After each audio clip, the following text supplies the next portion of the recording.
logika robot ini saya langsung ke Pak Susno nih, yang di mantan Kabar Eskrim. Nah, Eliezer, apakah logika ini bisa meringankan hukuman kepada Baradae atau justru bisa menghapus hukuman nih, Pak Susno? Mungkin bisa dijelaskan. Saya berpendapat pertama, yang mengatakan bahwa tanggung jawab ada pada yang nembak, sehingga jenderalnya bebas. Itu logika sinting itu. Logika sinting ya begitu. Tetapi tanggung jawab utama itu pertama pada yang memberi perintah.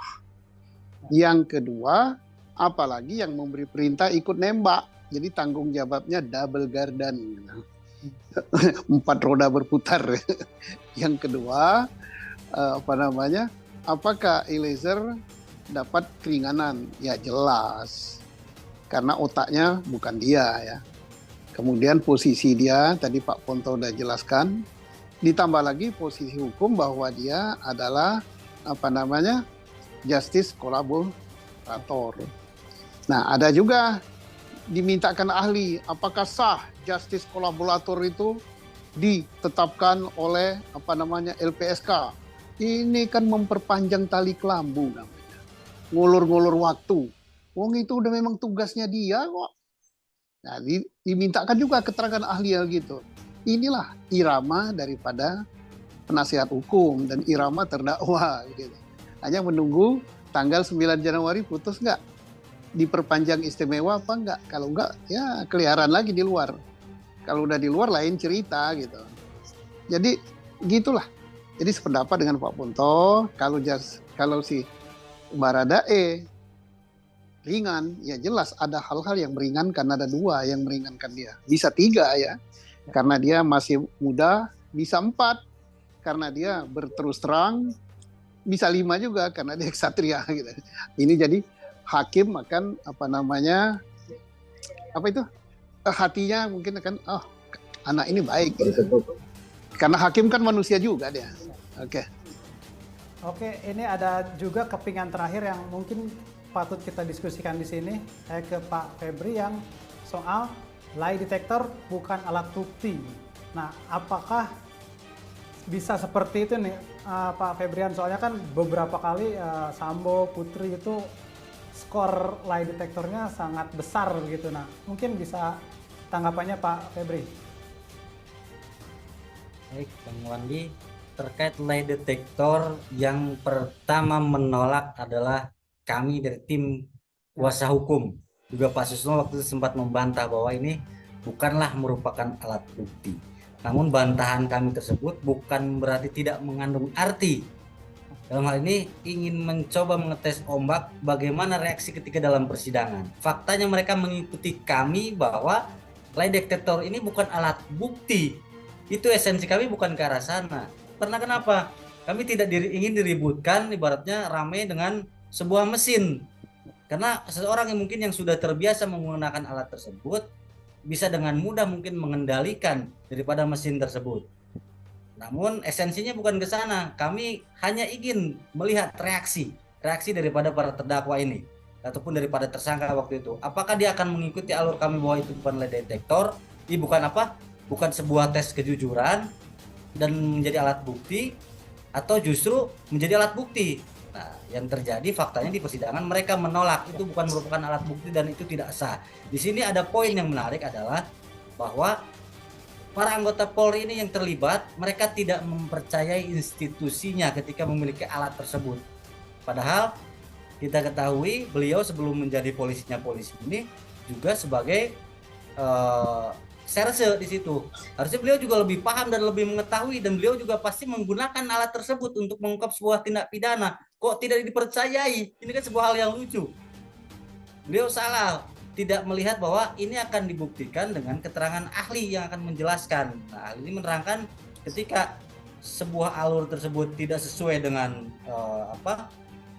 segmennya ataupun dengan alurnya, itu dianggap mereka dikategorikan sebagai berbohong. Itu kan ahli yang menjelaskan dengan sesuai dengan keilmuannya.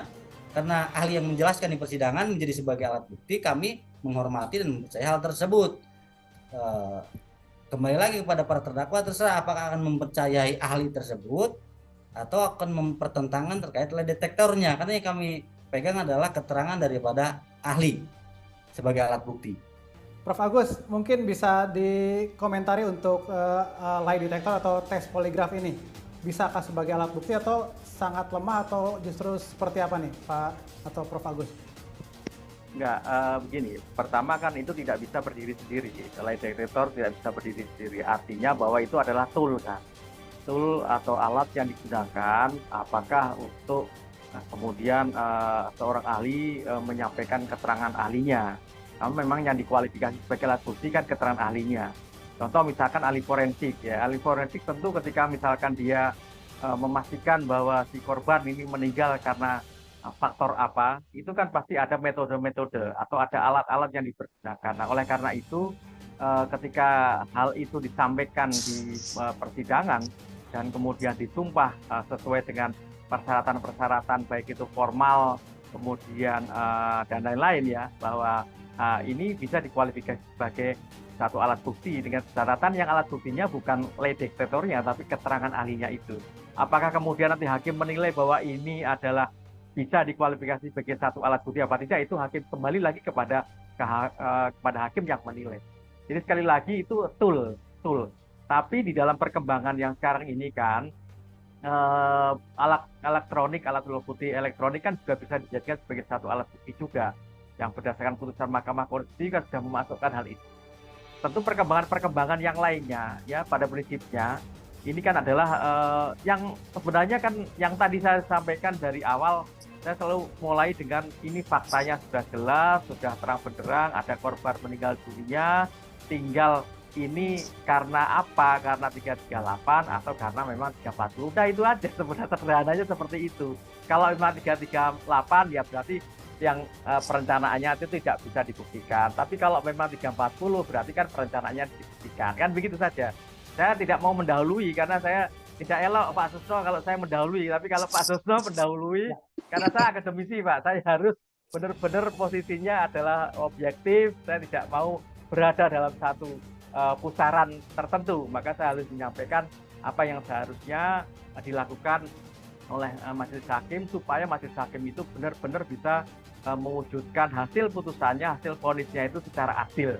Adil yang tadi saya sampaikan juga Pak Susno juga sepakat, Pak Ponto dan lain-lain, adil tidak hanya bagi si korban, adil bagi masyarakat juga, adil bagi terdakwa. Ya, saya yakin hakim yang menyidang ini adalah hakim-hakim yang punya integritas. Saya kebetulan pernah memberikan materi di Puslitbang Mahkamah Agung dan beberapa di antaranya saya juga pernah berjumpa dengan beliau itu. Artinya mereka adalah insya Allah hakim-hakim yang punya integritas. Habis 9 Januari, Ferdi Sambo bebas demi hukum. Masa tahanan ex-Kepala Divisi Propam Polri Ferdi Sambo segera berakhir pada pekan depan atau tanggal 9 Januari 2023.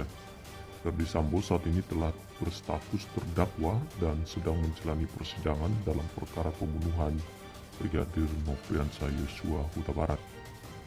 Humas Pengadilan Negeri Jakarta Selatan PN Jaksel, Jung Yantu mengatakan bahwa Pengadilan Negeri Jakarta Selatan sedang mengkaji terkait perpanjangan masa penahanan Ferdi Sambo. Nantinya pihaknya akan meminta perpanjangan ke Pengadilan Tinggi. Setelah masa berakhirnya penahanan majelis hakim nanti tanggal 9 Januari di Pengadilan Negeri, nanti pasti majelis hakim melalui Ketua Pengadilan Negeri Jakarta Selatan akan meminta perpanjangan ke Pengadilan Tinggi atas dasar pasal 29 ayat 1, ayat 2, dan ayat 6. Tentu itu sudah diantisipasi oleh majelis yang menangani perkara Ferdi Sambo. Yulianto memastikan bahwa Ferdi Sambo tidak akan dikeluarkan dari tahanan selama masa persidangan masih berlangsung. Dia bahkan menekankan bahwa masa penahanan dari Ferdi Sambo bisa ditambah karena pemeriksaan sampai sekarang belum selesai. Pemeriksaan ternyata belum selesai di tingkat pengadilan negeri. Dengan masa penahanan 90 hari tersebut bisa diminta perpanjangan ke Pengadilan Tinggi. Sekedar informasi, Sambo, Putri, Kuat, Riki, dan Eliezer didakwa pembunuhan berencana atas Brigadir Nofriansah Yosua Huta Barat. Mereka didakwa bersama-sama serta ikut mengetahui pembunuhan berencana tersebut Atas perbuatan Sambo dan yang lainnya didakwa pasal 338 KUHP atau 340 KUHP junto pasal 55 ayat 1 ke 1 KUHP dengan ancaman hukuman maksimal mati. Pihak Baradae mustahil terdakwa tidak lihat eksekusi Brigadir J. Penasihat hukum Baradae atau Richard Eliezer Roni Talapesi mengungkap kejanggalan pernyataan salah satu terdakwa yang mengaku tidak pernah melihat penembakan Brigadir Nofriansah Yosua Huta Barat. Roni menekankan sangat tidak mungkin salah satu terdakwa tidak melihat proses eksekusi penembakan terhadap Brigadir J, padahal terdakwa dan korban sama-sama berada di rumah dinas Verdi Sambo di Duren 3, Jakarta Selatan. Jaraknya sangat dekat. Ada salah satu terdakwa yang menyampaikan tidak melihat. Menurut kami sangat tidak mungkin karena jaraknya sangat dekat, ujar Roni saat mengikuti pemeriksaan di Duren 3. Selain itu, Roni juga menyampaikan bahwa dirinya melihat letak kamar Putri Chandrawati. Sementara di rumah Saguling, Roni sempat memperhatikan lemari senjata yang berada di lantai 3. Saat ini lemari tersebut sudah ditutup. Roni juga mengatakan bahwa mereka melihat CCTV yang berada di lantai 2 dan 3 rumah Saguling.